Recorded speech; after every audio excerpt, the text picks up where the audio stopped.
Boa tarde, pessoal. Hoje é 24 de julho de 2025, 17h35. Estamos na nossa última gravação do semestre, lembrando que a gente continua a estudar origens do totalitarismo e que depois do recesso que a gente retorna, é bom gravar aqui. A gente retorna no dia 28 de agosto, tá? Às 17h30, com o item 3.3, o caráter imperialista, e hoje a gente vai trabalhar o capítulo 3 com os subtópicos 3.1, Mundo Fantasma do Continente Negro, e 3.2, Ouro e Raça, com a maravilhosa e generosa facilitação da Elisa Gibim, que está aqui conosco. E hoje excepcionalmente, a gente acaba a nossa facilitação e debate 18h15 para a gente fazer um balanço do semestre, tá bom? Isso, sugestões, aprimoramentos para o semestre que vem, tá? Com vocês, a magistral facilitação da Elisa. Olá, boa tarde. Muito obrigada, viu, professor? Eu vou só recapitular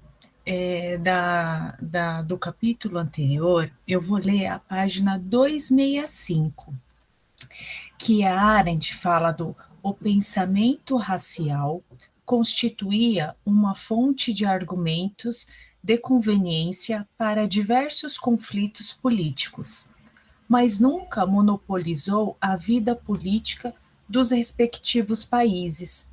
Acirrou e explorou interesses opostos ou conflitos políticos, mas jamais criou novos conflitos, nem produziu novas categorias de pensamento político. Então, naquela época, estava tendo muitos conflitos espalhados por toda a Europa, e o pensamento racial foi visto como explicação para o que estava acontecendo. Na época, era visto como um pequeno efeito colateral da presença civilizadora dos europeus, né? Aí no capítulo 3, Raça e Burocracia, Arendt descreve que tanto a raça quanto a burocracia são vistos como mecanismos de organização política e de domínio dos povos estrangeiros. Foram descobertos durante as primeiras décadas do imperialismo. Uma foi a raça, como princípio da estrutura política, outro a burocracia, como princípio de domínio exterior. Ambas as descobertas foram realizadas no continente negro. A raça foi uma tentativa de explicar a existência de seres humanos que ficavam à margem da compreensão dos europeus, né? Na ideia de raça, encontrou-se respostas para os boeres. E a Arendt, ela explica no capítulo 276 quem são, né? A origem dos boeres. Os boeres, isso bem no início do capítulo 276, da página 276. Os boeres descendem de colonos holandeses que, em meados do século XVII, habitavam um posto marítimo no Cabo, destinado a fornecer carne e legumes aos navios que demandavam a Índia. Um pequeno grupo de huguenotes franceses o seguiu no decorrer do século XVIII. Graças à alta taxa de natalidade, o pequeno bando de holandeses pôde chegar à categoria de modesto grupo populacional, né? E no início do capítulo, da página 267, a Arendt comenta sobre os boeres, né? A monstruosidade que eles começaram a fazer na África. Vou ler o trecho. Na ideia de raça, encontrou-se as respostas dos boeres à monstruosidade, esmagadora descoberta na África. Todo um continente povoado e abarrotado de selvagens. E a justificação da loucura que os iluminou como o clarão de um relâmpago num céu sereno do brado. Exterminemos todos esses brutos. Dessa ideia resultaram os mais terríveis massacres da história. O extermínio das tribos Odentotes pelos boeres, as selvagens matanças de carpinters no sudeste africano alemão e a dizimação da pacata população do Congo, reduzida de uns 20 milhões para 8 milhões. E o que é pior, a adoção desses métodos de pacificação pela política externa europeia comum e respeitável. Então, e isso também aconteceu no Congo belga, né? Que era então, esse achava, né? O rei Leopoldo II achava aquela parte sua propriedade, né? E foi um dos maiores genocídios que aconteceu na história. A estrutura do pensamento racial já estava sendo discutida e já possuíam alguns pensamentos que estavam sendo utilizados na hierarquização dessas fases. Arendt descreve na página 268 que a raça, quer sob forma de conceito ideológico gerado na Europa, ou como explicação de emergência para as experiências chocantes e sangrentas, sempre atraiu os piores elementos da civilização ocidental. Os europeus estavam usando a raça como explicação para as experiências que estavam fazendo com os diferentes povos. Eles se achavam uma raça mais civilizada e evoluída, né? Quando começou a expansão marítima, os europeus passavam pelo continente africano a caminho das Índias. Era o único continente que a Europa não havia tocado no decurso de sua história colonial. Até que descobriram que em certas regiões haviam metais preciosos, né?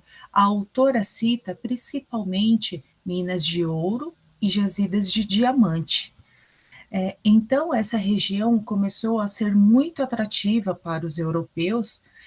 Havia muita matéria-prima, que depois, né, entrou a borracha, o marfim.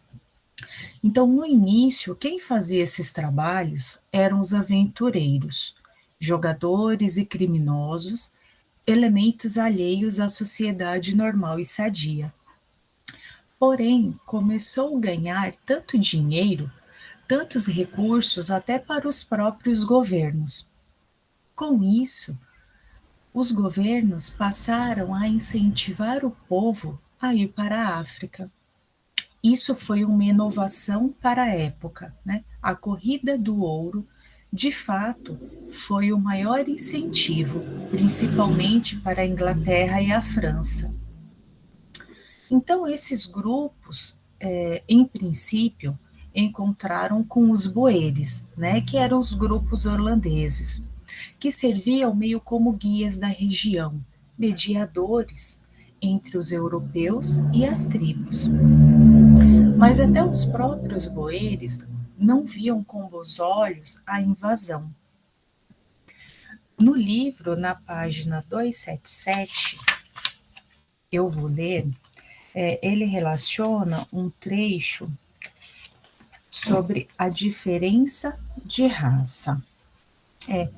O que os faziam diferente dos outros seres humanos não era absolutamente a cor da pele, mas o fato de se portarem como se fosse parte da natureza.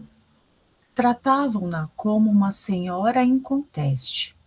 Não haviam criado o mundo de domínio humano, uma realidade humana, e, portanto, a natureza havia permanecido com toda a sua majestade, como a única realidade esmagadora, diante da qual os homens pareciam meros fantasmas irreais e espectrais. Acredito que até por isso o nome do subtítulo, que é O Mundo Fantasma do Continente Negro, né? Essa diferença não era só da cor da pele, era da cultura, do comportamento. Essa relação que eles tinham com a natureza, Os europeus não estavam acostumados com isso. Eles estavam em um ambiente de grandes civilizações mais desenvolvidas. Na página 280, a autora coloca que o racismo, como instrumento de domínio, foi usado nessa sociedade de brancos e negros antes que o imperialismo o explorasse como ideia política. Para os brancos, foi mais fácil negar que os pretos fossem seres humanos. No entanto, a despeito de todas as explicações ideológicas, o homem negro teimosamente insistia em conservar suas características humanas, só restando ao homem branco reexaminar a sua própria humanidade e concluir que, nesse caso, ele era mais que humano, isto é, escolhido por Deus para ser Deus dos negros. No segundo subtítulo, Ouro e Raça, como eles encontraram as minas de ouro e as jazidas de diamante, e como isso era relacionado com a questão dos judeus, né? Como verificamos nos capítulos anteriores, os judeus se relacionavam, davam suporte e financiavam os governos.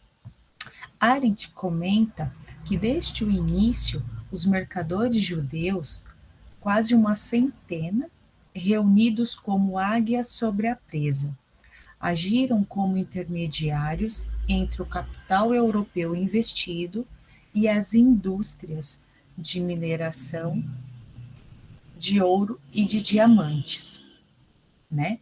Mas até os boeres perceberam que os forasteiros só queriam chegar, lucrar e ir embora. Na página 284,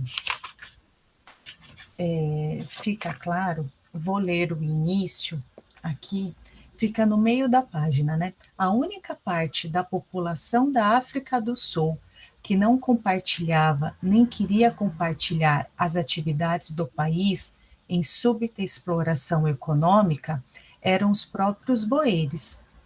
Detestavam todos aqueles forasteiros que não pretendiam tornar-se cidadãos, mas que necessitavam da proteção britânica e a obtinham desse modo, fortalecendo a influência do governo britânico no Cabo.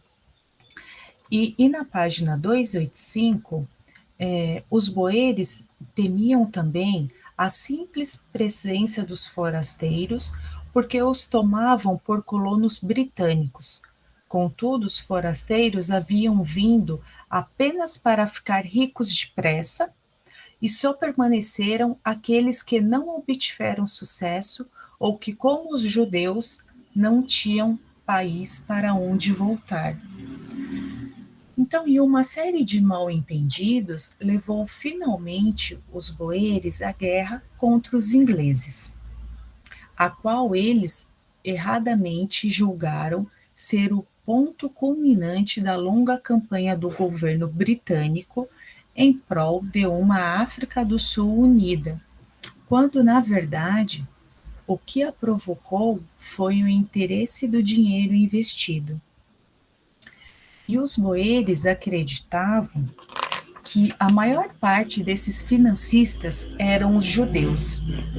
Na página 286, a autora comenta que, mais do que aos outros estrangeiros, os boeres odiavam e temiam os financistas.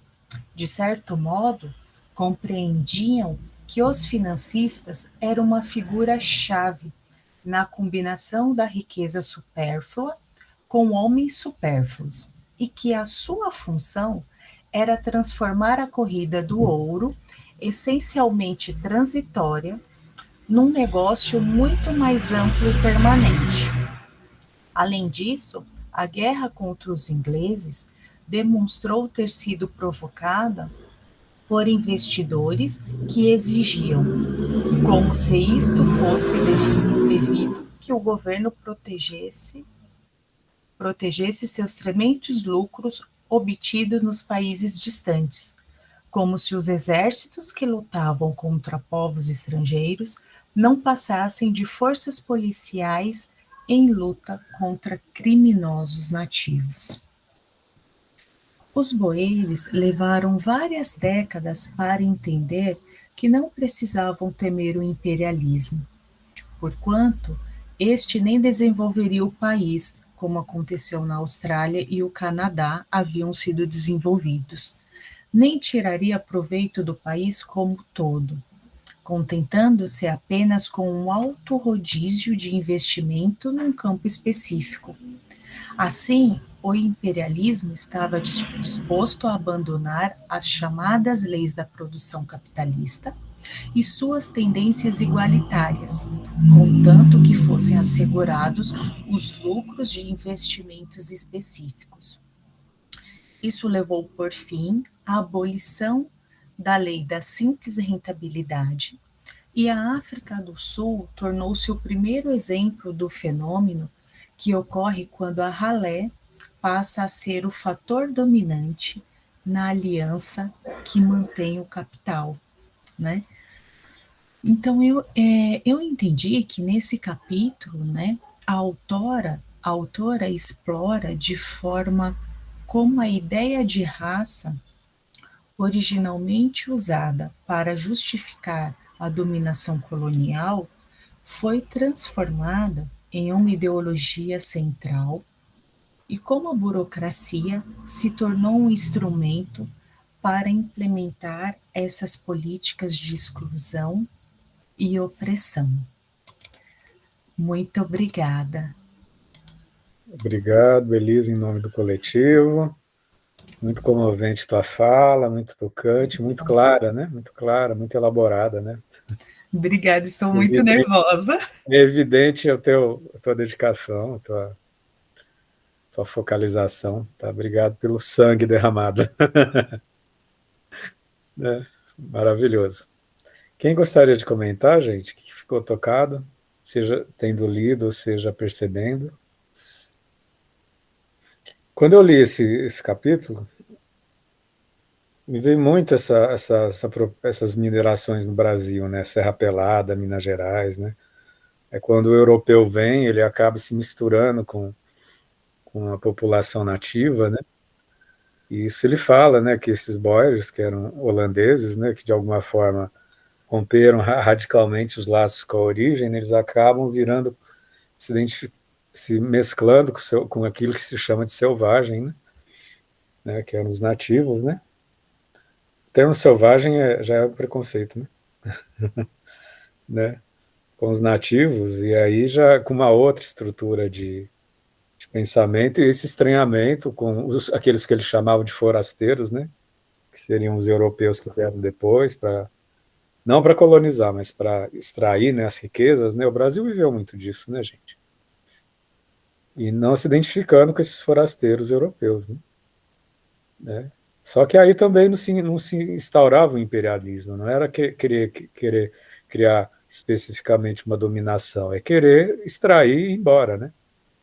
Mas a gente vai ver no próximo capítulo que os judeus ficaram, montaram comércio, montaram artesanias, entendeu? Criando uma outra categoria de trabalho que não fosse o extrativismo, a dominação racial em cima dos negros, né? E os Boers, inclusive, dentre esse último capítulo seguinte, eles cometeram o equívoco capitalista de se afastarem das terras que estavam sendo exploradas, senão eles iam ter ficado milionários, né? Enfim, porque o movimento deles era esse, onde incomodava, eles iam embora, eles eram meio nômades, né? Eles não tinham apego a nada, né? E como a África do Sul era uma região muito montanhosa, né? Eles ficavam isolados, né? E onde eles chegavam, eles queriam se impor, e tinha a matança dos nativos, né? Enfim, é bom a gente entender essa história de sangue, né? Essa história cruel, né? É um subimperialismo, nem sei se a gente pode remeter a imperialismo, né? Mas é uma forma meio amorfa de dominação, né? Que ainda não tem aquele recurso, aquela estratégia formatada de vamos dominar, né? Aqui vamos extrair e ir embora, né? Entendi assim, né? Guilherme levantou a mão? Oi, Guilherme. Boa tarde. Boa tarde, gente. Tudo bem? Estão me ouvindo? Tudo? Primeiramente, gostaria de agradecer a Elisa pela sua apresentação maravilhosa. Eu gostei muito. Prazer te ouvir. Eu sempre queria te ouvir conversar. Eu falei, você está sempre aqui de câmera aberta, sabe? Então estou sempre olhando para sua cara. Então, eu queria saber a voz por trás da pessoa. Mas, assim, eu tenho que admitir que eu não conseguia dar um capítulo. Aconteceram coisas, assim, na minha vida que... A vida, né? Mas eu não sei se vocês assistiram o Superman. Assistiram? Eu recomendo assistir o Superman, gente. É exatamente sobre isso que ela tá falando. É, Superman tá causando polêmica. Parece que é muito otimista, muito, sabe, né? Não, mas, gente, nada mais que o Superman deveria ser, né? O Superman ele foi criado por autores. Eu falo jesuíta, mas não é isso que a gente tá falando, né? Eu esqueci, cara. Ela foi criado por autores judeus, né? No tempo exatamente do que a arte está escrevendo esse texto, né? Para lembrar exatamente a questão do expatriatismo. Porque o Superman é literalmente um alienígena tá nos Estados Unidos, gente. Você quer mais falar de um imigrante do que o Superman? Não tem. Ele é um cara que para ser salvado do fato de que o planeta dele vai ser destruído, foi mandado pelos pais para um outro país. Não é, gente? Você tem uma história mais. Que mais cabe aqui do que isso? Não tem. Não tem, gente. E agora, né, entrando em contato com isso, né, a gente tem nessa crítica desse Superman uma crítica completamente anti-zionista. Que não tem como você não dizer, assistindo aquele filme, que a gente está falando da Israel moderna e a invasão da Palestina. Não tem como. Assim, você não perceber isso no filme, você tem que ser muito contrário. Tanto que ele tá recebendo uma crítica enorme de zionistas, né? Que é exatamente esse modelo. A invasão e utilização da força militar de um país, né? Para invadir um país de minorias, né? Devido às riquezas que ali possuem. E ele se opõe a isso com uma didática extremamente simples. Nós não podemos matar as pessoas. Indiferente dos interesses. E é por isso que ele é um filme extremamente otimista, sabe? Ele corta toda a discussão de quem atacou primeiro, o direito de se defender, se é terrorista ou não. Assim, nós não podemos indiscriminadamente assassinar as pessoas.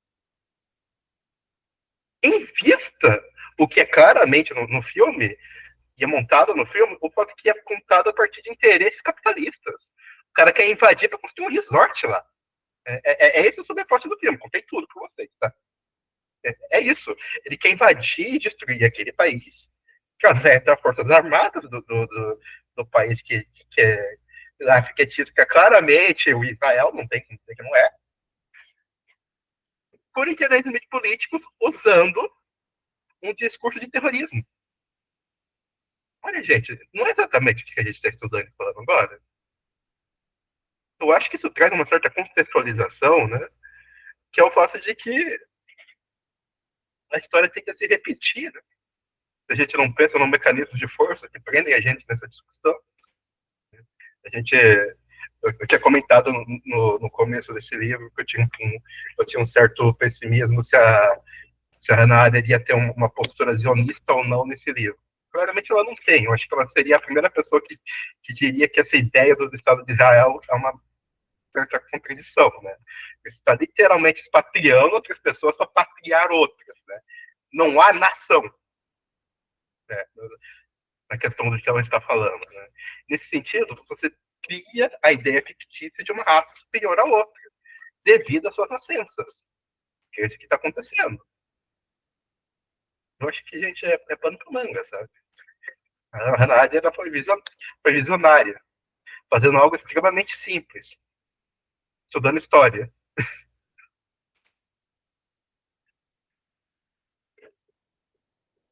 Eu anoto os nomes, tá, Fernando?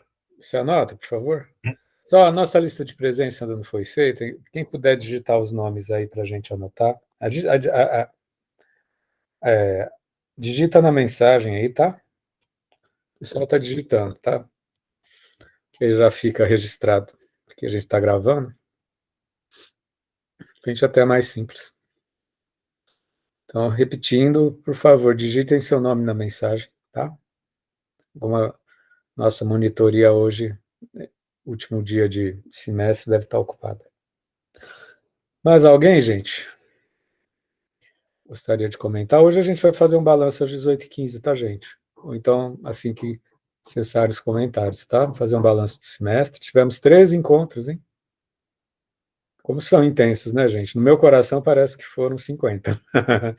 No bom sentido, entendeu? Porque eu acho que são intensos.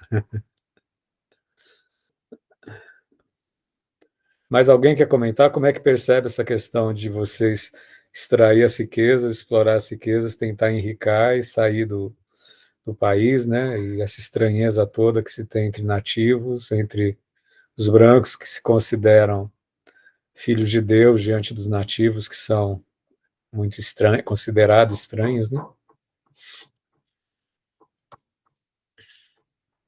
Enquanto isso, gente, vou passar o cronograma para a gente dando uma olhada. Eu vou abrir os trabalhos no retorno, né? Boa tarde, Renan. Boa noite já. Boa noite, Renan. Boa noite, Fernando. Boa noite, pessoal.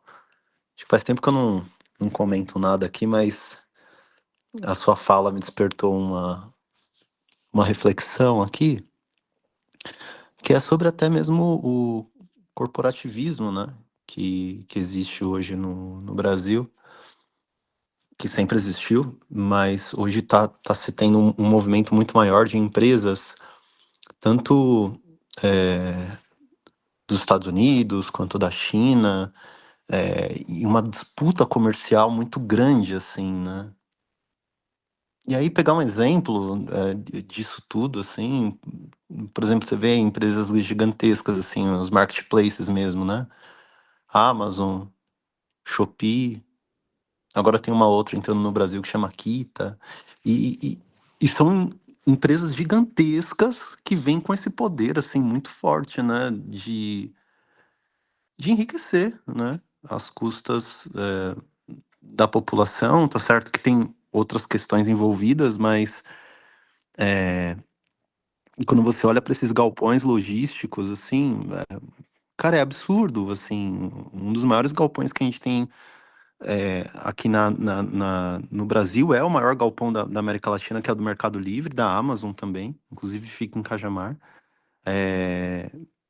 E o trabalho é quase que operário, assim, um trabalho quase que escravo, assim, 24 horas, o negócio não para, e são empresas que estão enriquecendo, assim, às custas do trabalho, né? Da população brasileira, enfim. Acho que talvez eu tenha dado uma viajada aqui, mas só pegando mesmo a título de reflexão mesmo. É isso. E é interessante a tua fala que me desperta, né? Porque o conceito de ralé são os refugos de qualquer classe social que vivem a serviço do imperialismo, né? Que não estão buscando agregar um valor novo para a humanidade, né? Ou seja, não nos iludamos que às vezes os empresários bilionários não possam, hipoteticamente, ser da ralé, né? Entendeu? Porque eles estão fazendo a máquina do imperialismo rodar, né? Eles não estão aí para agregar um valor humanista ou renovado para a humanidade, né? Estão para extrair as forças para dominar, entendeu? Então, ralé está em todas as classes, né? Sem Exato. generalizar também, né? Porque às vezes pode ter empreendedores que têm um viés humanista, sei lá, o mecanismo capitalista é muito complicado, né, gente? Mas a ralé pode estar entre os grandes empresários também, né? Também, né? Pode, falando como hipótese, né? Nazaré levantou a mão? Sim, eu Eu queria comentar, acho que, assim, vou pegar particularmente um trechinho aqui do capítulo, dessa parte, né? Mas que eu acho que tem uma questão, assim, que está perpassando um pouco. Acho que é alguma coisa que a Elisa leu também, pelo menos em parte, que é da página 277, que fala um pouco dessa questão da natureza e da humanidade, né? Como é que o que é humano se define pelo tipo de relação com a natureza. Ela diz na 277, então, de qualquer modo, só se encontram raças desse tipo em regiões onde a natureza era particularmente hostil. O que os fazia diferente dos outros seres humanos não era absolutamente a cor da pele, mas o fato de se portarem como se fossem parte da natureza. Tratavam-na como sua senhora inconteste. Não haviam criado um mundo de domínio humano, uma realidade humana, e, portanto, a natureza havia permanecido em toda a sua majestade como a única realidade esmagadora, diante da qual os homens pareciam meros fantasmas irreais e espectrais. Pareciam tão amalgamados com a natureza que careciam de caráter especificamente humano, de realidade especificamente humana, de sorte que quando os europeus os massacravam, de certa forma, não sentiam que estivessem cometendo um crime contra homens.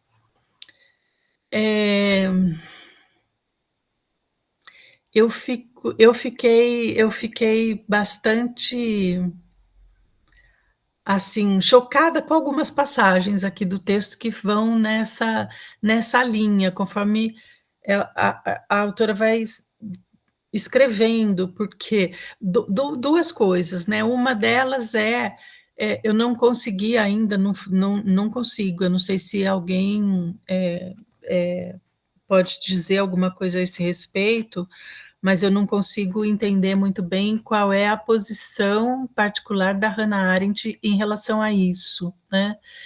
E não consegui também, não tive tempo de tentar me localizar um pouco mais do ponto de vista histórico e tal, entender o que a gente já tinha de discussão sobre as questões raciais e sobre as questões ambientais também, no período em que Hannah Arendt escreve. Quer dizer, certamente nem todas as questões que estão colocadas para nós hoje estavam colocadas para ela, mas eu também não consigo ter uma noção, não consegui parar para organizar isso na minha cabeça do que é que estava colocado para ela, né? E se aqui é ela dizendo o que ela, né, se de certo modo ela compartilha com essas, ou se é ela colocando para a gente o modo como os europeus pensavam essas questões nesse momento de corrida para a África, né? Mas, de todo modo, eu acho que é muito interessante a gente pensar também que por trás dessas questões tem esse paradigma civilizatório aí, que é de domínio do homem sobre a natureza, né? E aí qualquer outro padrão de existência, né, humana na relação com a natureza que não fosse esse, sendo visto como inumano, né, ou desumano, não sei como é que a gente diz isso.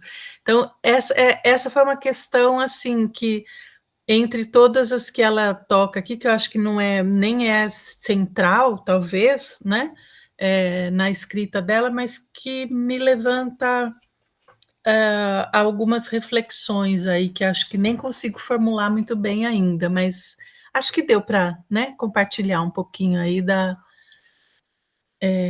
minha inquietação. Mas era o que você fala também me causou um estranhamento, assim, né? Porque ela parte de um pressuposto de que existiria um homem de natureza, né? E que esse homem é ameaçante, né? É considerado primitivo, né? É considerado ao olhar do branco menos humano, né? Enfim, né?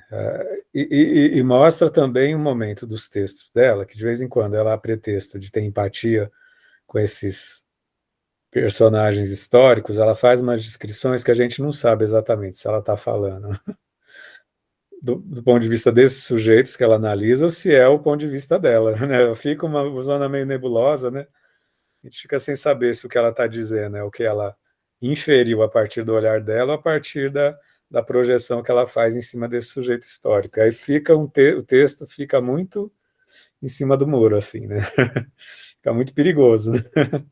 Tem momentos que dá a impressão de que a gente não sabe se ela está fazendo, mas se colocando no lugar dessas pessoas racistas, aí é um exercício cruel, né, de empatia, né? Ou senão dá a impressão de que é ela que está falando, né? E que é o ponto de vista dela, enfim, né? Uma opinião, né? Em alguns momentos a escrita fica muito nebulosa. Pois é, acho que a dúvida, o Guilherme perguntou aqui qual que é a minha dúvida em específico. A dúvida mesmo é essa que o Fernando acabou de dizer, quer dizer, o que exatamente ela pensa sobre isso, porque existe uma questão assim, quer dizer, obviamente ela está apontando a questão do racismo e obviamente ela me parece se colocar numa posição de que, bem, esses massacres todos que estavam acontecendo ali não deveriam ter acontecido e tal, enfim, isso eu não tenho dúvida, mas a dúvida é essa, quer dizer, como ela própria vê esses sujeitos, quer dizer, porque se esses sujeitos que sofreram os massacres, não é? Porque uma coisa é você dizer, mesmo que eles sejam selvagens, incivilizados, né? Eles não poderiam ser, ninguém tinha direito de massacrar, por esses motivos aí que movimentaram, né? Esses massacres. Mas, de todo modo, fica ali o pressuposto de que essa forma de relação com a natureza que eles viviam ali é considerada como assim, como se não se construísse uma realidade humana. Quer dizer, então, como é que existe humanidade sem realidade humana? Para mim, é uma questão complicada. Guilherme?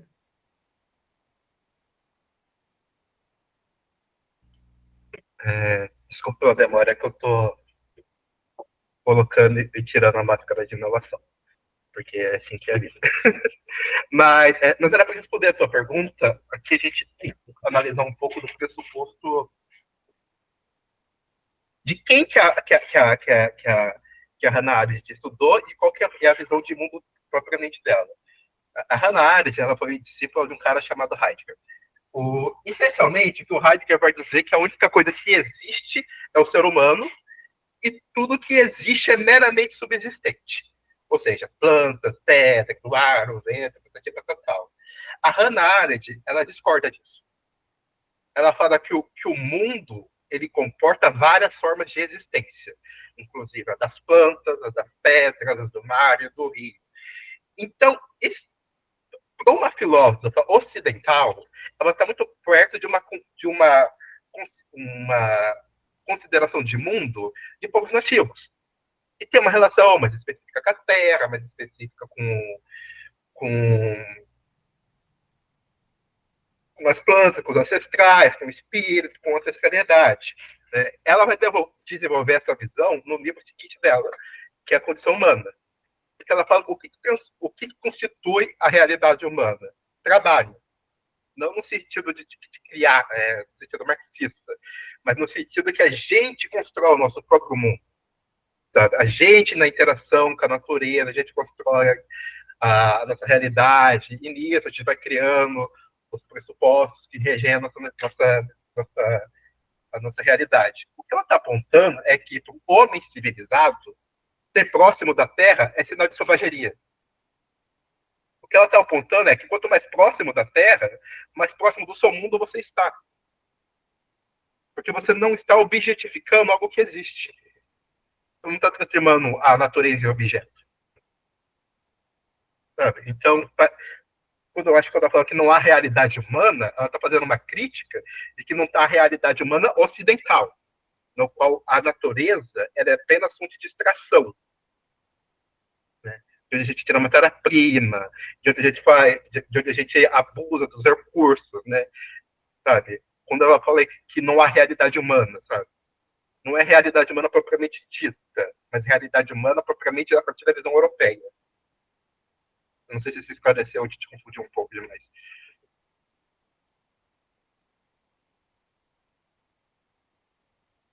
Não, acho que você dá elementos interessantes aí para a gente continuar pensando nessa questão. Não acho que ficou resolvida, mas eu acho que você trouxe elementos, para mim, pelo menos, interessantes aí para ir pensando. Pessoal, hoje, excepcionalmente, a gente está finalizando a nossa parte de facilitação e debate, porque a gente vai fazer uma avaliação agora, às 18h15, conforme a gente combinou, né? Então, estamos só descrevendo, nós tivemos, eu fiz uma contagem, a gente teve 13 encontros, nossa, para mim pareceu que foi 100, de tão intenso, no bom sentido, entendeu? Foram 13, gente, olha aqui. Lemos 260 páginas, mais ou menos, e teve 10 participações de vocês, né? A gente tem, eu deixei aqui o cronograma, o semestre que vem eu começo abrindo o semestre, e depois tem a Rosa e a Thalita, não sei se elas estão aqui, não sei nem se elas estão continuando, a Thalita acho que está, né, hoje. Não sei, deixa eu dar uma olhada. A Thalita está aqui. Então, a gente tem na sequência, oi, Thalita, querida. A gente tem, no dia 28 de agosto a gente tem eu, depois 4 de setembro a gente tem a Rosa, depois a gente tem a Thalita para dar continuidade. Em sequência ainda a gente tem o Johnny já em setembro também, né? Vou colocar aqui o cronograma para a gente ver. Estamos abertos para sugestões, para aprimoramentos.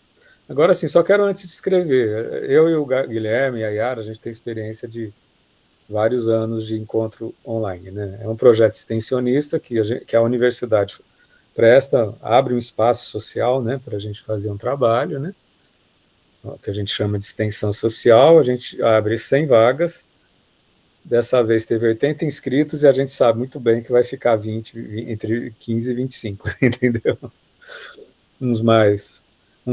A maioria acompanhando online, alguns acompanhando no offline, no YouTube lançado no mundo. Então nós estamos atingindo o objetivo, que é ofertar uma ação social, uma intervenção social, uma oferta, né, social da Universidade Federal para a população em geral, né? Mas é isso, então a gente está aqui. Alguém quer comentar alguma coisa? Como é que foi a jornada até agora?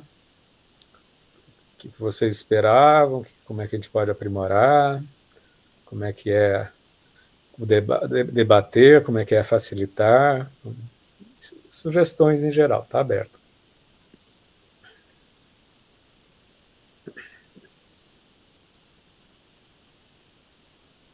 Da minha parte, eu adoro, gente. Para mim, eu acho que é uma forma de socializar as ideias, de ler livros complexos em conjunto, e a gente cresce junto, a gente aprende a ler junto, se estimula. E eu, se eu quisesse ler esse livro, eu ia ter muito menos ânimo, muito menos. Maurício acabou de chegar. Então, gente, a gente está aqui começando a nossa avaliação. Seja bem-vindo, Maurício. Tivemos, como eu disse, 13 encontros com 10 participantes nas facilitações e 3 repetições. Num contexto onde a gente tem de 20 a 25 participantes, a partir de 80 inscritos. Isso sempre acontece isso. A gente já fez 5, 6 temporadas de encontros, fora as palestras individuais, né? A gente já estudou Ser e Tempo do Heidegger, Vigiar e Punir, Texto Junk, artigos isolados, né? Tornar-se Pessoa do Rogers, e provavelmente a gente vai estudar o Fanon. Quem gostaria de sugerir, compartilhar ideias, afetos, percepções, este é o momento. Renan levantou a mão? Oi, Renan. Na verdade, é mais um agradecimento mesmo pelas trocas, né? Eu vejo que desde o primeiro encontro até agora, o crescimento e a evolução, não só na leitura, mas também nos comentários, né? No que cada um vai agregando. É muito enriquecedor, assim, fazer parte do grupo, né? E uma outra percepção também é que o grupo ele não fica só aqui, né? Ele é maior do que isso. Então, é, tem várias pessoas aqui, né, que tem podcast, e aí depois eu comecei a dar uma olhada nisso também. Então você vai navegando e vai acessando outros conteúdos também, o que eu achei muito, muito positivo.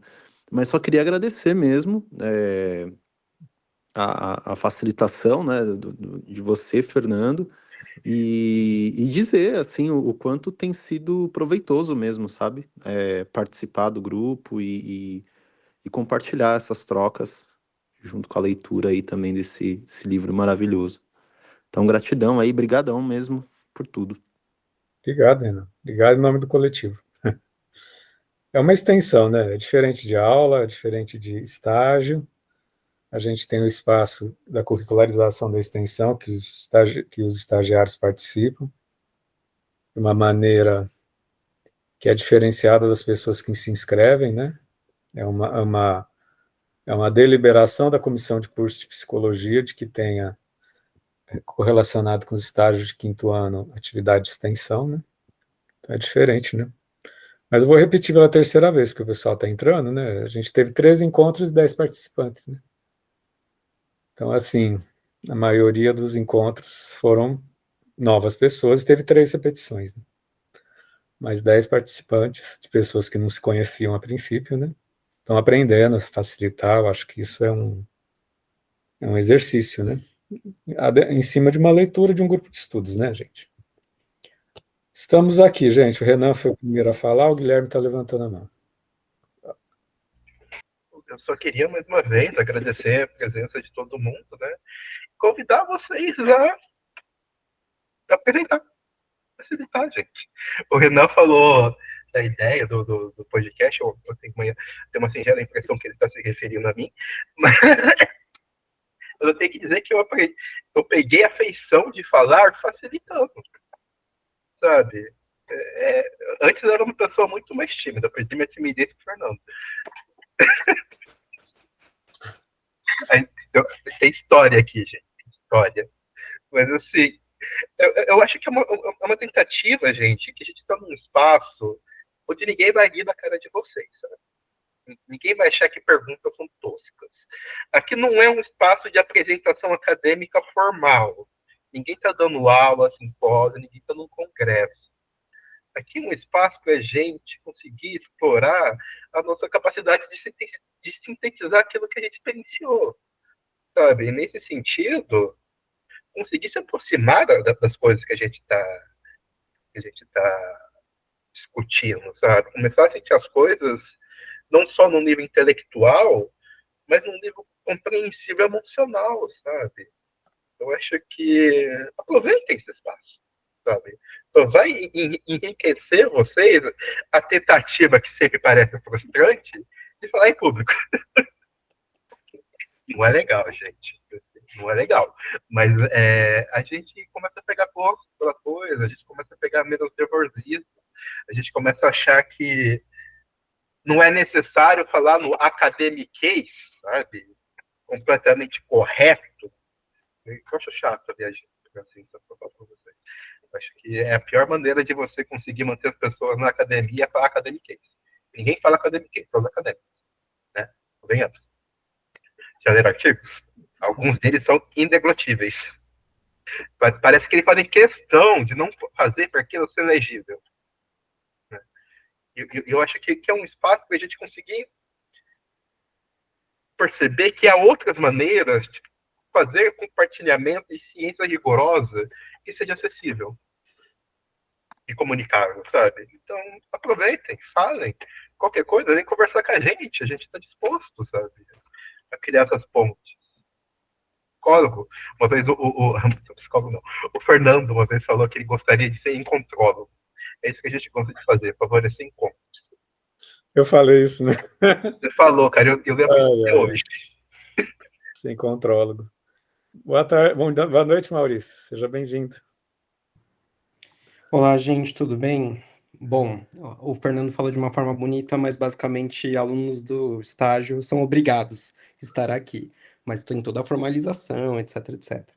Mas eu queria, na verdade, falar uma coisa que me preocupa nesse grupo. É uma coisa, na verdade, que eu queria escutar sobre por que que vocês estão aqui.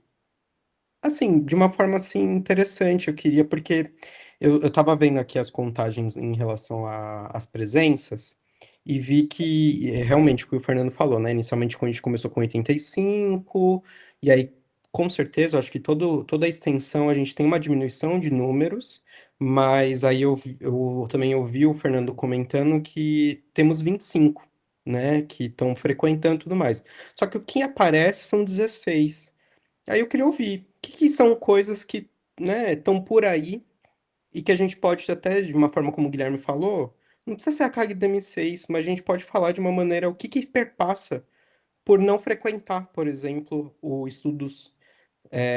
Tá difícil? O que que é difícil? O que que são essas coisas que também rodeiam vocês? Eu queria escutar isso, porque me preocupa de alguém que, infelizmente, eu não consigo participar no horário presente, porque eu estou no campo de estágio nesse horário, mas hoje eu consegui, de uma certa forma, agenciar e eu estou aqui presente.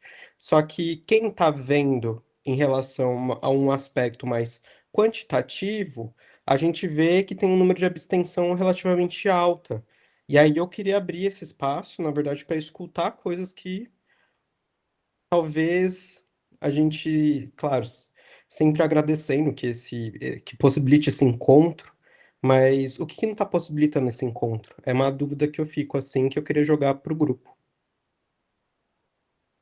E esse é o momento de vocês se expressarem, gente, porque o que o Maurício está dizendo é uma coisa assim muito consistente, porque assim, todo encontro tem um começo que vem uma galera e depois some. Mas assim, quem fica? Quem fica? O que que é ficar? O que que é facilitar?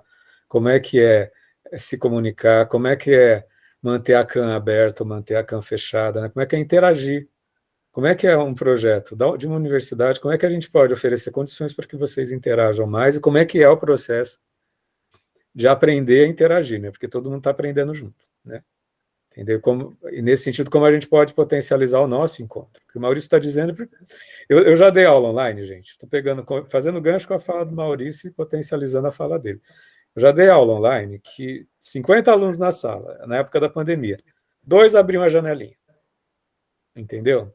E os outros 48 fechados. Eu não conhecia a turma. Eu vou joando nos corredores. Oi, professor, nem sei. Entendeu? Como é que é essa experiência online de trocas, né? Onde às vezes eu vi que num processo vários de vocês interagiram, né, abriram a cama, se soltaram, saíram da timidez, etc. Mas acho que o Maurício está dizendo é isso, como é a gente se encontrar e como a gente pode potencializar isso, né? E que me interessa, porque eu acho que é uma da proposta da extensão, né? É sair do muro da universidade e possibilitar esse encontro, né? Então, o que está possibilitando, o que que não está possibilitando? Que ponte falta? Falta algum tijolo? O que que falta, né? Eu estou nessa busca, talvez, de uma falta, mas eu não sei se é falta. Eu queria ouvir mais.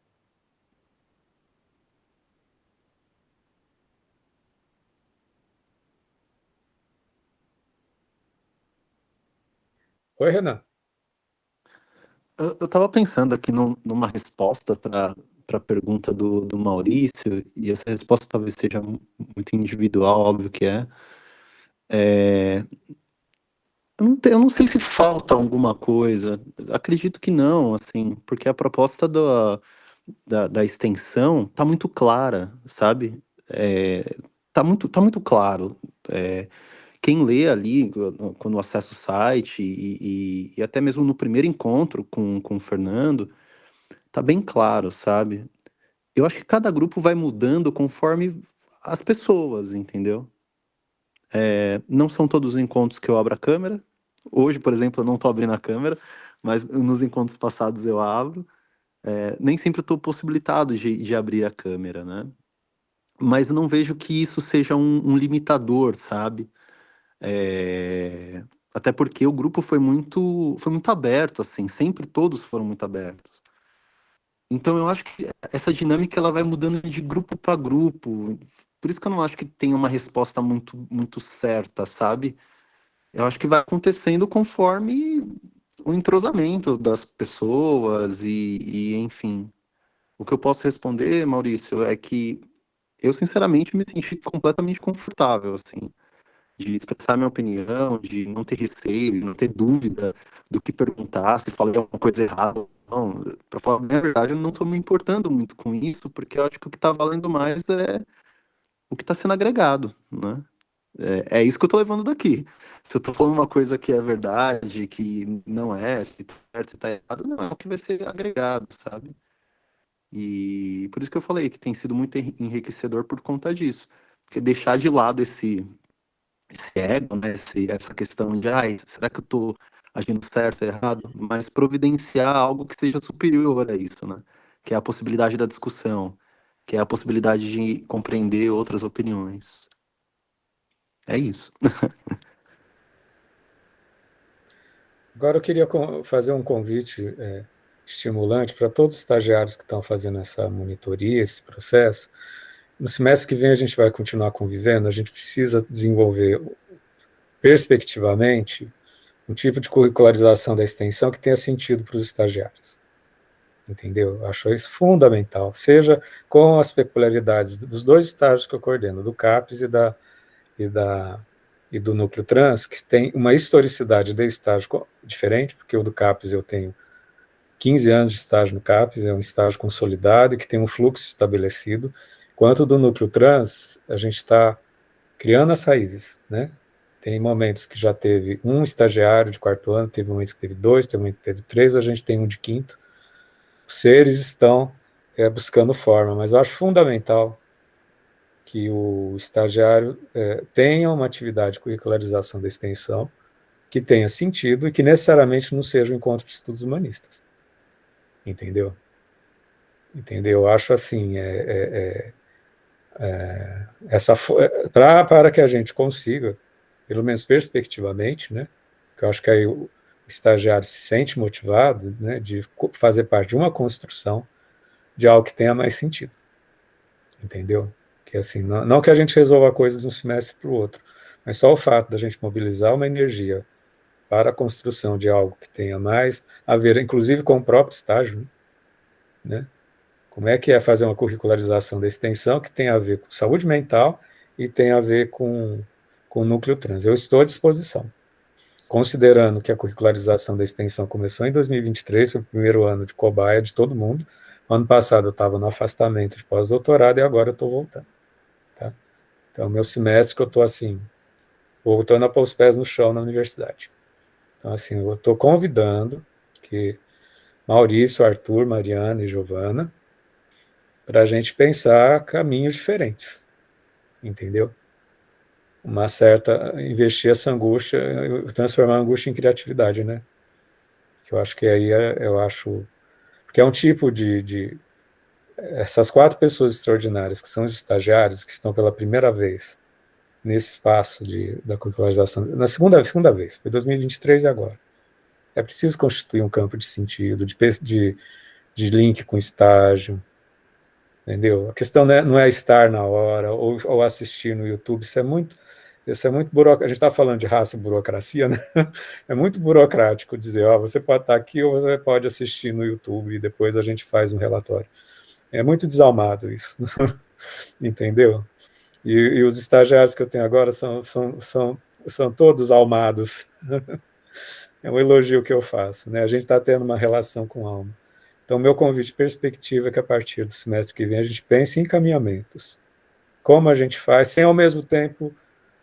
Não sei, a gente tem que buscar uma terceira via, considerando que eu já tenho encontro de estudos humanistas online, que eu tenho escuta humanizada online, que vai começar o semestre que vem.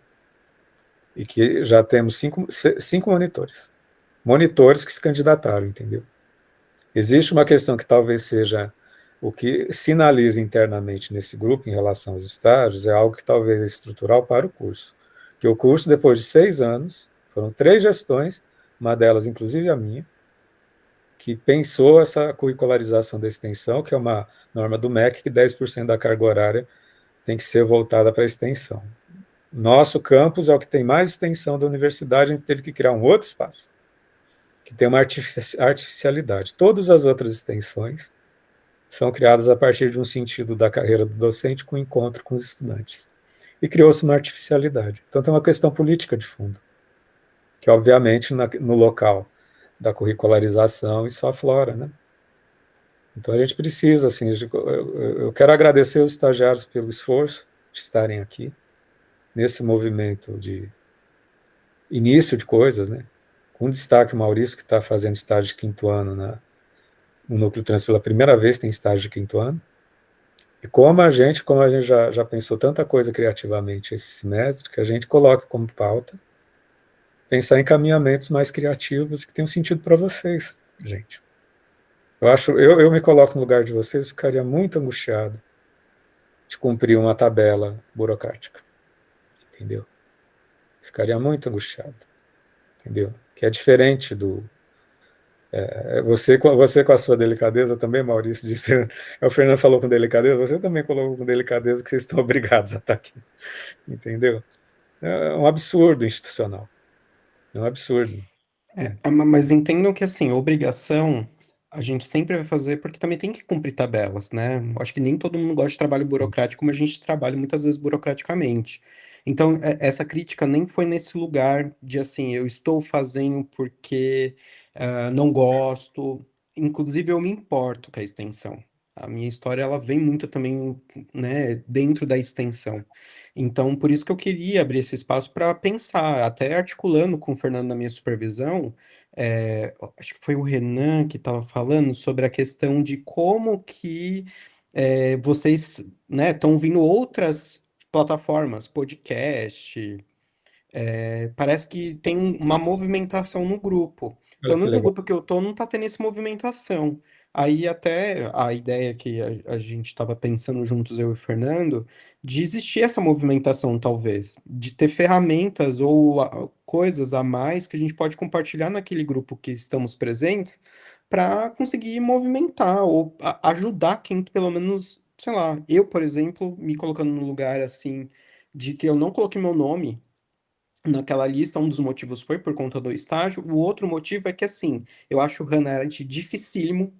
E então, assim, eu não, de jeito nenhum, pegaria um capítulo dela para falar sobre. Então, eu seria um desses que, inclusive, sou um desses que não colocou o nome na lista. E me abstenho até o final. E defendo isso por uma característica própria de, acho que não ter ferramentas para mediar, por exemplo, esse encontro com vocês.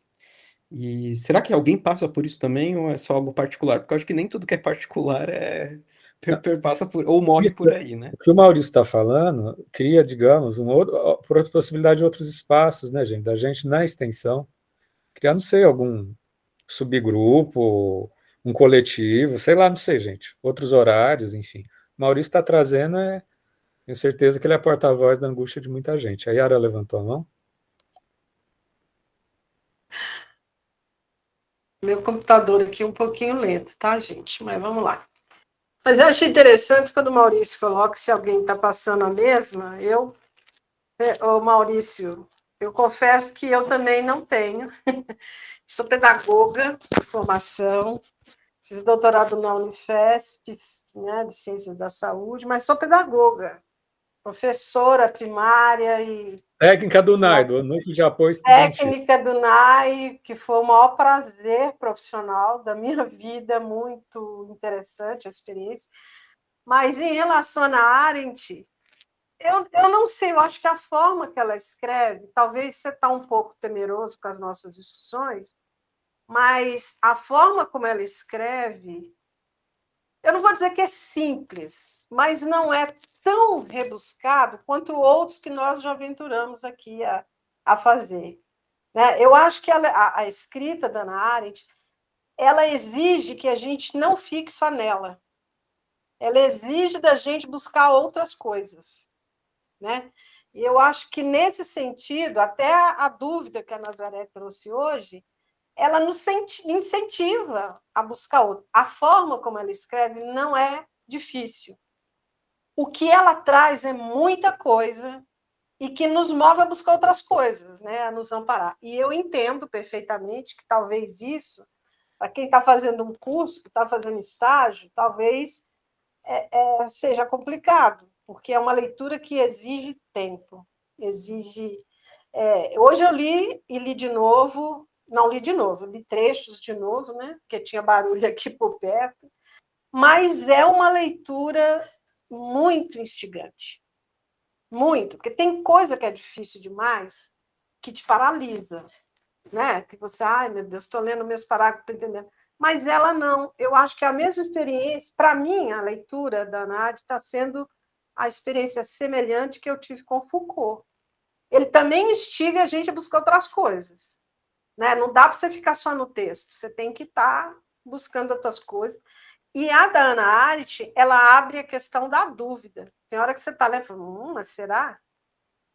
Eu acho que isso é muito legal numa escrita. Eu te aconselho a aventurar a colocar seu nome em um daqueles lá. Eu acho que vale a pena. Tá? E eu acho que é isso que a gente está fazendo aqui, é troca. E troca até de medo, às vezes. Vamos lá, vamos arriscar, vamos cair nessa, vamos nos jogar. Eu estou com você, eu também não sou... Eu gosto de ler, né? E estou gostando muito de ler filosofia. Mas eu vou te contar, não entendo, não. Muitas vezes não entendo, não. Eu só sou doida mesmo e me arrisco aos 64 anos, né? Então, vem com a gente, Maurício, você não está sozinho, não. Pega na minha mão aqui que nós vamos cometer muitas loucuras de leituras por aí. Eu entendo o seu contexto, tá? Mariana? Eu achei muito interessante a pergunta que o Maurício fez lá atrás, e eu fiquei pensando, por que eu estou aqui? Né? Por que eu venho? Por que eu estou vindo? Qual é a minha nesse lugar? Porque eu realmente não tinha pensado nisso, né? Quando eu me inscrevi, eu falei, me interessa, é um livro que eu preciso ler, faz parte da... Eu sou psicóloga, né? Então, assim, faz parte dos meus interesses. Falei, ler coletivamente pode ser bom, que além do meu entendimento, eu vou ter um entendimento plural, um monte de gente falando coisas que com certeza eu não vou ter pensado e que vai ser interessante. E, Maurício, eu acho que eu fiquei com essa sensação, até pelo que você colocou agora pela segunda vez, da sua preocupação, da capacidade que teria de mediar ou não, de que é difícil e tal. E como a Yara bem trouxe, assim, abre para... A gente precisa de outros referenciais, acredito eu, para que a leitura fique mais interessante, sim, ou para a gente compreender melhor. Tanto que esse eu acho que é a grande riqueza desse grupo, que cada um de nós contribui de alguma forma com essas outras experiências, com essas outras leituras, com essas outras vivências, com essa outra bagagem que a gente também tem.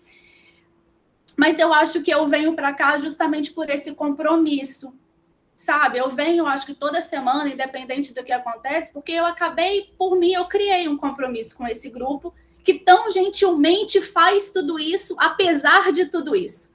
Sabe, apesar de ser difícil, eu, por exemplo, estou atrasada com leitura, de outras vezes eu cheguei aqui muitas vezes sem ter lido o capítulo, mas assim, um colega leu, um colega preparou, outras pessoas também estão ali na disposição de compor, de fazer junto.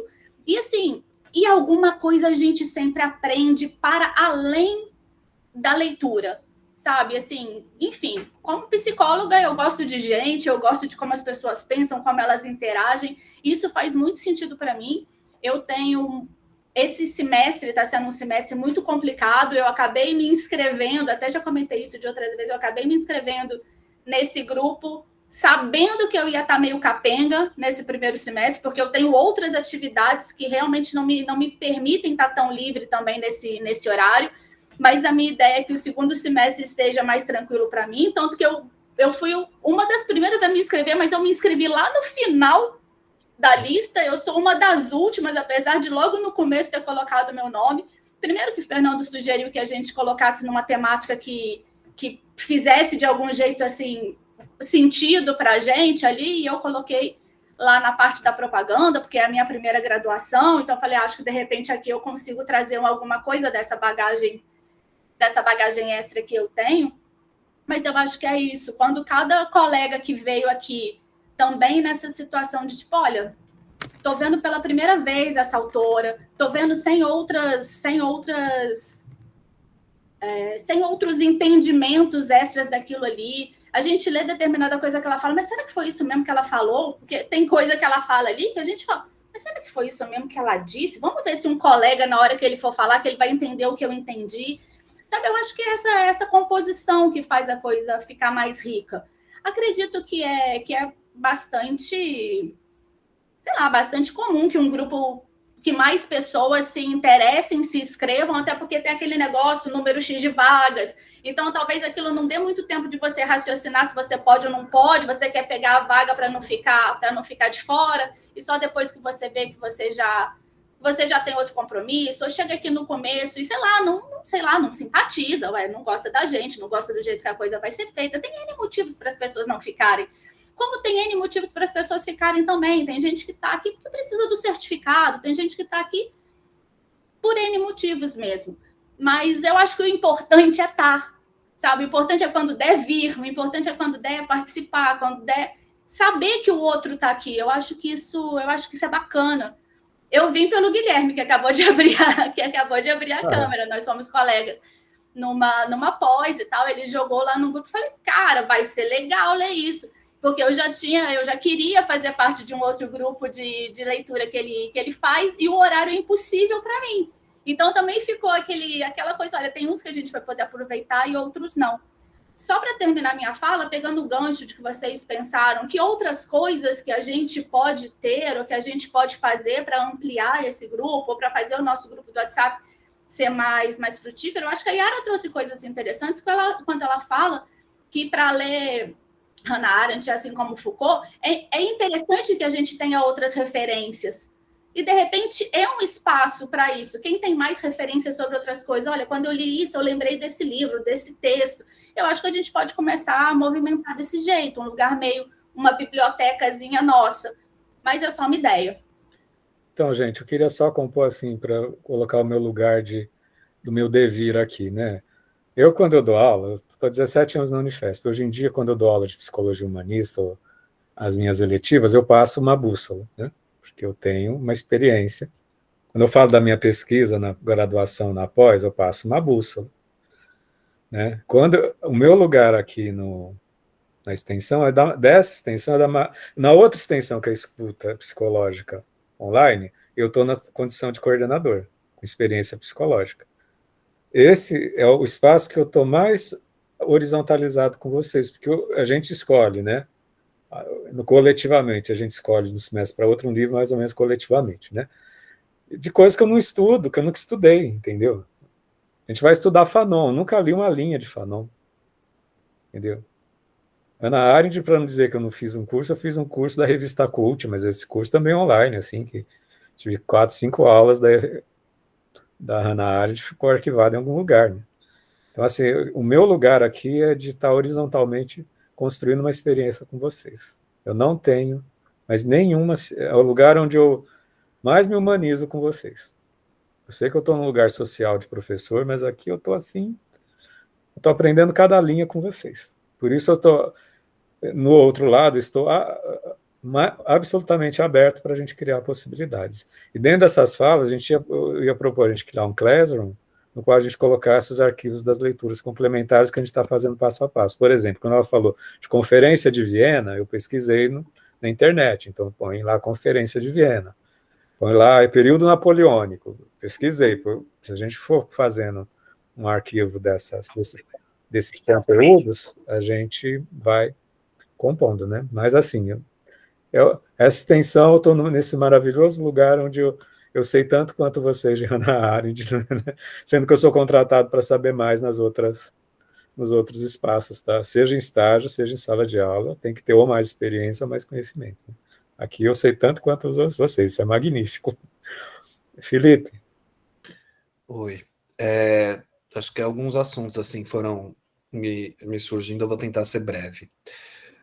Primeiro, dizer que eu me compadeço com o desafio do professor Fernando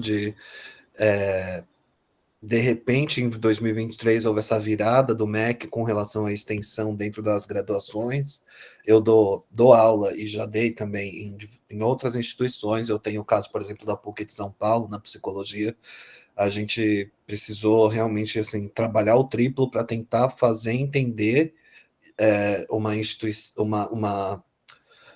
extensão que faça sentido dentro da proposta de uma disciplina, sem transformar isso em algo burocrático e, ao mesmo tempo, sem diminuir a extensão, que deve ser algo que é a universidade devolvendo, entre aspas, né, devolver, também é uma coisa bem predatória, mas assim, a universidade em contato com a comunidade, quebrando esse muro, para tentar mostrar aquilo que faz e tudo mais. E eu acho que é um desafio muito difícil, que vai demorar muitos anos ainda para ele ficar aprimorado como a gente gostaria. E aí viver essa frustração, que eu entendi como frustração, peço desculpa se não é uma frustração, Maurício, de você estar no teu estágio, de repente você tem que vir aqui debater na Arendt e nem sempre vai dar para fazer uma correlação tão próxima da tua prática com o estágio, é um desafio, né, da universidade dos dias de hoje, contemporâneo, é um desafio. Antes a gente ia, dava aula, acabou, né? Também acho que é um desafio da abordagem, e aí eu estou falando desse terceiro eixo de maneira ampla, humanismo, fenomenologia, tudo mais, você fazer esse paralelo, que é os textos filosóficos para a prática, né? Na psicanálise o Freud já fala de prática, no primeiro texto dele já é uma prática, né? O Heidegger, ou a Hannah Arendt, ou quem quer que seja, não está falando de clínica, de paciente necessariamente, está falando de, né, formas de ser e de viver, e fazer essa passagem já é um desafio lá na disciplina, né? Que o professor Fernando já tinha me falado desde o começo, falando, olha, é um módulo de primeiro ano que você vai de positivismo até prática clínica em saúde em humanismo, né? Então, acho que são grandes desafios que aparecem não só aqui na Unifesp, aparecem nas outras instituições que eu dou aula, aparecem quando eu estou formando aluno em instituições particulares, enfim. Então, isso é bem-vindo, assim, a ser aluno e ser professor nos dias de hoje. E dentro dessa abordagem. De repente, se você fosse para uma abordagem, sei lá, mais positivista, você estaria talvez tendo menos dificuldade nesse aspecto em especial. Mas eu gosto do espaço daqui, eu acho que tem uma coisa que a extensão permite e tem que permitir, é justamente da diversidade de pessoas, de saberes, de, né, tentar horizontalizar um pouco mais as relações. Aqui é um grupo de estudos, não tem ninguém que sabe que está dando. Quer dizer, tem gente que já leu, que leu mais, que leu menos, mas não tem ninguém assim, não vem um doutor em Ana de falar, né?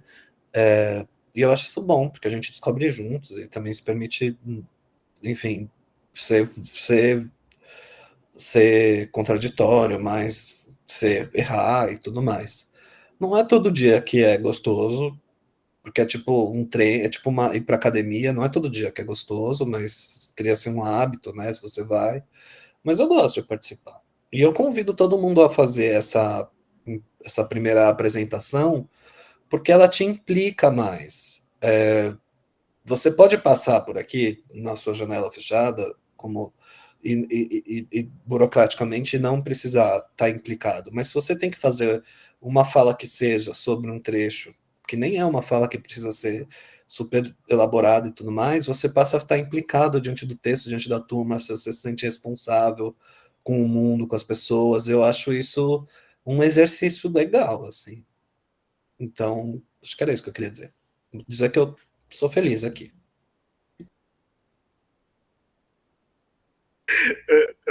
Felipe, eu tô organizando um coletivo com a pessoa que me fez querer ficar na fenomenologia, sabe? Sabe quando você conhece, não um autor, uma pessoa assim, carne viva, que ela te ilumina? Eu encontrei essa mulher, assim, em 2019, ela mudou minha vida. Hoje em dia, ela falou assim, Guilherme, o importante é a gente tentar ser feliz. A gente vai passar por muito perrengue. Mas no que a gente passa perrengue, a gente tem que encontrar felicidade. Aí eu comecei a pensar com ela assim, é verdade. A gente tem que fazer as coisas de uma maneira que seja menos sofrida pra gente, sabe? Eu acho que é necessário isso, Maurício, porque foi sempre assim, sabe? Não querendo diminuir a questão, sabe? Mas a gente abre o processo, as pessoas elas se inscrevem. A gente faz esses levantamentos. Eu e o Fernando, a gente sempre faz isso quando a gente termina um livro, quando é um livro menor, né? E de um semestre para o outro, sabe? E as pessoas não vêm. É triste. E é triste. Mesmo quando a gente convida, quando a gente fala, quando a gente expõe, quando a gente pensa em outras maneiras, né, de fazer esse convite, elas ficam vindo do mesmo jeito. É estranho. E assim, eu sinto dizer que essa é uma frustração que a gente, como psicólogo, a gente tem que aprender a conviver com ela. É a sensação que a gente tem na clínica de a gente fazer tudo pro paciente e o paciente não sair do lugar. Sabe? Você convida, você faz, você se revira, você se faz um negócio todo e o paciente vai embora ainda, né, no final das contas. Eu acho que esse é o pior. Mas assim, tem uma coisa que eu aprendi na minha jornada como psicólogo, que a gente não consegue querer pelo outro, sabe? Não consegue se esforçar pelo outro. Eu acho que é muito justo o movimento que você fez. Eu acho que a gente tem que pensar em maneiras, sim, de convidar mais as pessoas, mas sem se culpar quando as pessoas não vêm, sabe? Porque não vem. Eu falo isso porque a Ariana comentou, né? Eu tô com um grupo de estudos que eu fiz a parte, depois que eu me formei. Tem 85 pessoas no grupo de WhatsApp. 5 vêm. Eu fico assim, mas gente, vocês não sabem ler? Interpretar segundas-feiras, quinzenalmente, das 6 às 7h30. Eu não consigo ser mais explícito, sabe? Eu mando PDF. Eu sou uma pessoa relativamente amigável e aproximável, sabe? Eu mando cronograma, eu pergunto se aconteceu alguma coisa. E assim, eu posso fazer tudo que eu quiser na minha vida. Se não der certo, não der certo. Sabe? Eu acho que, infelizmente, esse é o lugar da terceira onda, sabe? Tem coisas que não importa como que a gente faz, elas fazem parte da condição humana, sabe? Indecisão, inconsistência, incapacidade, limites, sabe? Então, eu ando muito pensando na ideia de limite como limitação, sabe? Às vezes, não é que as pessoas não querer, é de fato que ela não consegue. Ela tem uma limitação ali para conseguir fazer aquela coisa. Das coisas mais simples, como respeitar e não chamar alguém de vagabundo, as coisas mais complexas é que é como lidar com a própria depressão. Tem gente que não consegue. Porque a possibilidade da vida para as pessoas são diferentes. Sabe? E eu acho que isso é um lugar que a gente desenvolve com o tempo, né? Eu conversei com o Fernando esses dias, a gente já foi mais ríspido, a gente já foi mais severo, sabe? Mas não funcionou ser mais severo também, sabe? E para acabar minha fala, que eu tenho que sair, porque eu tenho que atender, gente, eu mandei no WhatsApp um link de uma comentarista da Hannah Arendt. Ela não vai falar da Hannah Arendt no podcast dela, mas todas as posições dela são muito baseadas nela. E é muito legal o jeito que ela fala. Tem que falar que a voz dela é maravilhosa, uma pessoa que eu gosto de escutar ela. E o segundo, eu não sei se vocês sabem, mas no final do livro, do Origem do Totalitarismo, deixa eu só a página, cara. Na versão impressa, depois da página 641, tem nota de rodapé.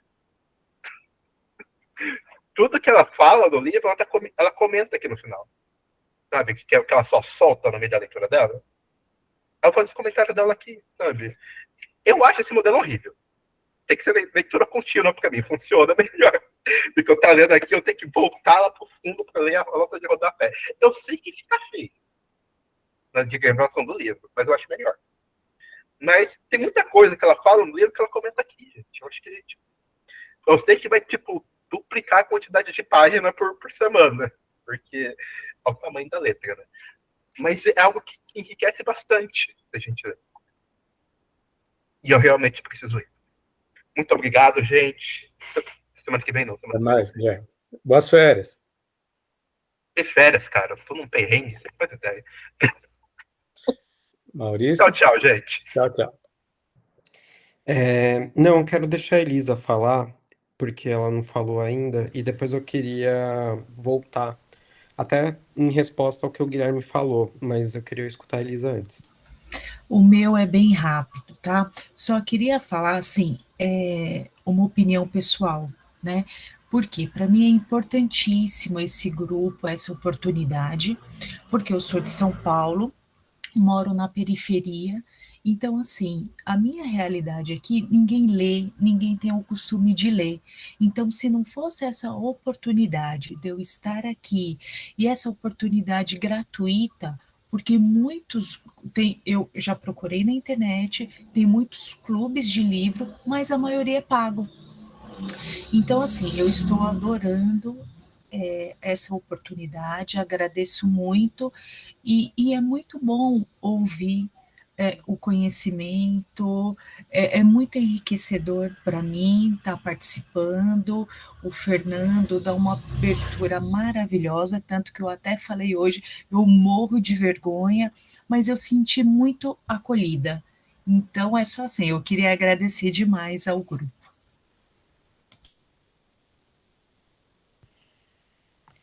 Bom, uma coisa que eu queria comentar é que, assim, não tem sofrimento, gente, pelo menos com a questão de a gente estar aqui participando.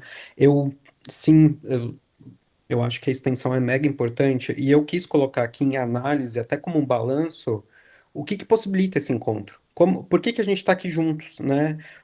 Porque se a gente for olhar para os dados brutos, ele me diz uma coisa, e é uma coisa que eu queria ouvir de vocês, porque, igual eu falei, não estou presente, e eu sei que normalmente o nosso momento assim mais comum é já vir com aquele discurso pronto, né? Por que que você faz psicologia? Ai, porque eu amo psicologia, porque eu gosto de ouvir as pessoas. O que eu quis colocar aqui em análise é, tá, ok, mas o que que tá por detrás disso? O que que movimenta a gente estar aqui? E foi muito bom ouvir vocês, né? Porque eu acho que uma das coisas da extensão que a gente fica muito confortável ao longo do tempo, isso pensando como uma instituição universidade, e eu já estou na universidade duas vezes, né? Eu fiz biomedicina, fiz na USP, e lá eu fazia também extensão desde o início, e para mim foi uma paixão fazer a extensão. Eu já fui a parte lá da cultura e extensão, da própria pró-reitoria, e uma coisa que eu percebi e que eu quis colocar aqui em análise é para que que essa extensão está servindo? E foi muito bom ouvir vocês, assim, sabe? Tipo, de maneira modo geral, como que movimenta e como que possibilita esse encontro. Na verdade, eu gostei, assim, e às vezes eu acho que a gente tem que colocar nessa posição em análise mesmo, por quê? Por que que tá aqui? É, porque até então, igual eu falei para vocês, não estando presente, o que eu vinha escutando, ouvindo as questões lá do grupo de organização, me levava para uma outra direção. Me levava, na verdade, uma direção preocupante de falar assim, tá, mas para que que tá servindo essa extensão? E que bom que eu vivo, né, que na verdade está produzindo para um outro caminho que eu acho que é um caminho que para mim faz sentido. E aí eu fico muito mais feliz em estar dentro de um grupo em que está fazendo sentido esse direcionamento. Eu quero compor com a tua fala, Maurício, que eu falo de todo mundo, porque aqui é um evento de extensão. Quando é projeto de extensão, todo fim de ano a gente presta conta. Evento é como se fosse, é evento de ano inteiro, mas é evento, a gente não presta conta. É muito bom, eu acho que para o começo de agosto, você entrar tanto com os estagiários quanto equipe de organização, para a gente fazer um registro, né, desse afeto, dessa jornada, né, que é isso que talvez fique, para inclusive a gente ter mais elementos para aprimorar, né, e também, se for, eu vou propor, hoje é meu último dia de trabalho, tá, gente? Amanhã estou de férias. Mas a partir de agosto a gente abre um Classroom com dados complementares, mas eu acho que essa questão do registro objetivo e afetivo é importante para... Porque senão, dezembro passa e evapora. Vai ter um outro grupo né? O ano que vem a gente nunca sabe o que vai acontecer, essa experiência perde justamente a concretude desse afeto, né? A fala da Elisa me comoveu, todo mundo me comoveu, tá? O acolhimento, a vivacidade da fala do Maurício, a empatia do Felipe, a Mariana abrindo o coração, né? O Guilherme, que é de longa parceria, né? E todos os outros, tá, gente? Eu queria agradecer a presença de todo mundo. Vamos continuar fazendo a ponte do estágio com a extensão, no sentido de aprimoramentos e de uma maior afinação e afinidade.